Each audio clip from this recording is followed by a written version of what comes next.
இன்னைக்கு நம்ம பிரதி சமையல்ல பார்க்க போற ரெசிபி பீஃப் கட்லெட். இப்போ பீஃபுக்கு பதிலாக நீங்கள் இதை நம்ம மட்டன் கோட் மீட்லேயே நீங்கள் இதை செய்யலாம். இது நல்ல ஒரு ஹாட் சாஸ் வச்சு நம்ம இதை தொட்டு சாப்பிட்டோன்னா ரொம்ப அருமையாக இருக்கும். வாங்க இனி நம்ம இந்த ரெசிபி எப்படி செய்கிறதுன்னு பார்க்கலாம். இந்த ரெசிபி இன்றைக்கி நான் செய்கிறதுக்கு 500 கிராம் பீஃப் எடுத்திருக்கேன். இது நீங்கள் கோட் மீட்னா கோட் மீட் எடுத்துக்கணும், போன்லெஸ்ஸாக இருக்கணும், அதில் கொழுப்பெல்லாம் இல்லாமல் தனியாக எடுத்து வச்சுக்கோங்க. இதை நம்ம முதல்ல ப்ரெஷர் குக்கரில் போட்டு நல்லா வேக வைக்க போகிறோம். இதுக்கு கூட என்னெல்லாம் சேர்க்கணும்னு பார்த்தீங்கன்னா, ஒரு 2 இன்ச் நீளத்துக்குள்ள இஞ்சி கொஞ்சம் நம்ம எக்ஸ்ட்ரா ஜாஸ்தியாக தான் இதுக்கு சேர்ப்போம்.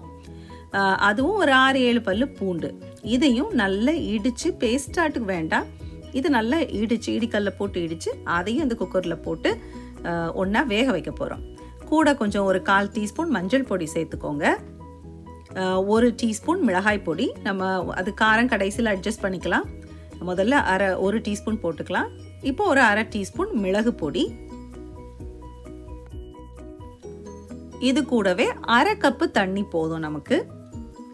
ரொம்ப தண்ணி விட்டோம்னா அப்புறம் வெந்த பிறகு அதில் தண்ணி இருக்கும், அதை வத்த விடுறதுக்கு நேரம் ஆகும்.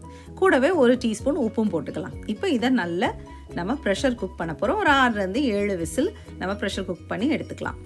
இப்போ மீட் வேகிறதுக்குள்ளே நம்ம ஒரு 3 மீடியம் சைஸ் உருளைக்கிழங்கு எடுத்து தண்ணியில் கொஞ்சம் உப்பு போட்டு அதை நல்லா வேக வச்சு எடுத்துக்கலாம். இப்போ ஒரு 7 விசிலுக்கு அப்புறம் நான் குக்கரை ஆஃப் பண்ணிவிட்டேன். திறந்து பார்த்தப்போ இப்போ தண்ணி இருக்குது. இந்த தண்ணியை இனி நம்ம ஸ்டவ்வை நல்ல ஹை ஃப்ளேமில் வச்சுட்டு அதை வத்த விடணும்.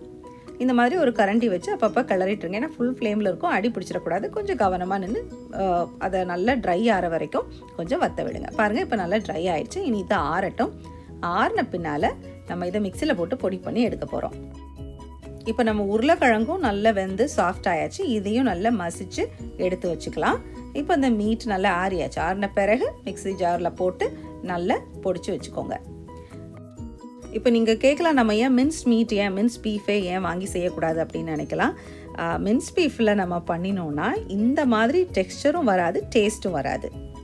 அப்போ ஊரில் நம்ம கட்லெட் சாப்பிட்ற டேஸ்ட் வரணும்னா இதை மாதிரி தான் நம்ம இந்த மாதிரி ஃப்ரெஷ் மீட்டை மின்ஸ் பண்ணி தான் செய்யணும். இனி இது கூட நம்ம என்னெல்லாம் சேர்த்துக்க போகிறோம் அப்படின்னு பார்த்தோன்னா, நல்ல ஒரு பெரிய துண்டு இஞ்சி, 1-2 பச்சை மிளகாய் உங்கள் காரத்துக்கு தகுந்த மாதிரி, கொஞ்சம் கருவேப்பிலை, அப்புறம் 1-1 1/2 கப்பு நறுக்கின வெங்காயம். இப்போ இந்த இஞ்சி, கருவேப்பிலை, பச்சை மிளகாய் இது 3ஐயும் பொடிசாக நறுக்கி இனி இதை ஒரு கடாயில் கொஞ்சம் எண்ணெயை சூடு பண்ணி ஒரு 2 டேபிள் ஸ்பூன் போல் எண்ணெய் விட்டுக்கோங்க. அதை இப்போ இந்த நறுக்கி வச்ச பச்சை மிளகாய், இஞ்சி, கருவேப்பிலை இதெல்லாம் போட்டு நல்லா வதக்குங்க.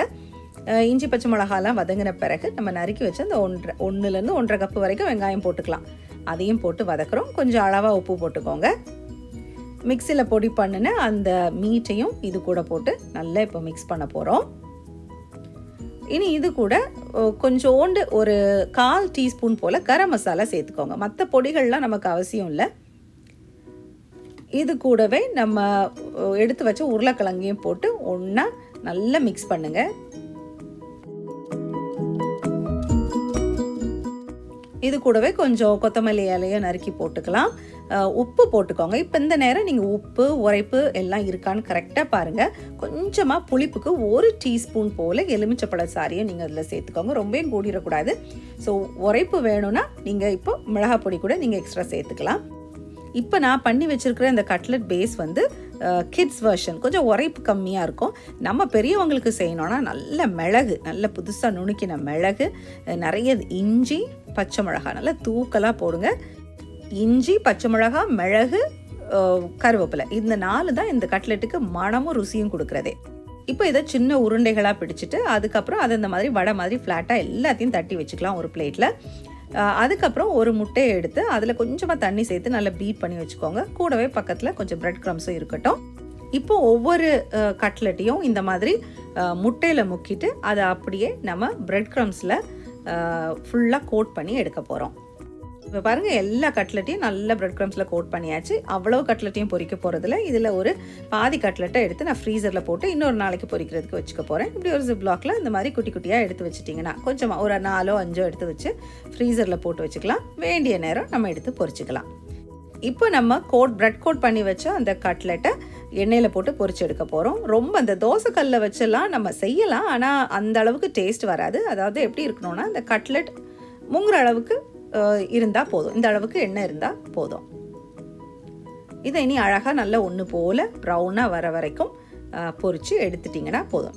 அவ்வளோதாங்க, நம்ம கட்லெட் இப்போது ரெடி. பாருங்கள், பார்த்தாலே எவ்வளோ அழகாக இருக்குது பாருங்கள். நல்லா ஒன்று போல் ப்ரௌன் ஆகி ரொம்ப அருமையாக இருக்குது. இதை நல்ல நீங்கள் ஒரு ஹாட் சாஸ், நம்ம மேகி கெச்சப் இதுக்கு ரொம்ப நல்லாயிருக்கும். அந்த ஸ்வீட் அண்ட் ஸ்பைசி அந்த கெச்சப் வாங்கி சாப்பிட்டிங்கன்னா ரொம்ப நல்லாயிருக்கும். இதை நீங்கள் கண்டிப்பாக செஞ்சு பாருங்கள்.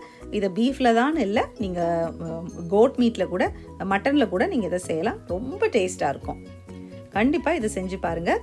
பார்த்துட்டு எப்படி வந்ததுன்றதை கீழே காமெண்ட் செக்ஷனில் எங்களுக்கு மறக்காமல் சொல்லுங்கள். தேங்க்ஸ் ஃபார் வாட்சிங்.